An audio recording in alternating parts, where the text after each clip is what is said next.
ملیے دنیا کے انوکھے شخص سے جو پیسوں کا استعمال ہی نہیں کرتا، مارک بوائل، جنہیں دی منی لیس مین کے نام سے جانا جاتا ہے۔ مارک نے 2008 میں پیسوں کا استعمال ترک کر دیا تھا اور تب سے وہ پیسوں کے بغیر زندگی گزار رہے ہیں۔ آئرلینڈ کے شہری مارک بوائل کو پیسوں کے بغیر زندگی گزارے 15 سال ہو چکے ہیں، جبکہ وہ ٹیکنالوجی سے بھی دور ہیں اور زیادہ فطری زندگی کو اپنانا پسند کرتے ہیں۔ بزنس اور اکنامکس میں ڈگری کے ساتھ کالج سے فارغ التحصیل ہونے کے بعد مارک بوائل نے جلد ہی برسٹل، برطانیہ میں ایک آرگینک فوڈ کمپنی میں اچھی تنخواہ والی نوکری ڈھونڈ لی۔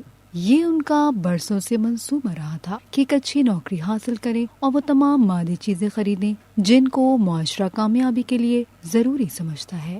لیکن 2007 میں ایک رات دوست کے ساتھ اپنی شاندار بڑی کشتی میں گفتگو کے دوران مارک کے نظریات بالکل تبدیل ہو گئے۔ وہ عالمی مسائل پر تبادلہ خیال کر رہے تھے اور حقیقت جاننے کے لیے بہترین طریقے سے ان مسائل سے نمٹنے کے حل پر بات کر رہے تھے۔ تب مارک نے محسوس کیا کہ پیسہ زیادہ تر مسائل کی جڑ ہے اور انہیں مشہور قول یاد آیا، وہ تبدیلی بنو جو آپ دنیا میں دیکھنا چاہتے ہیں۔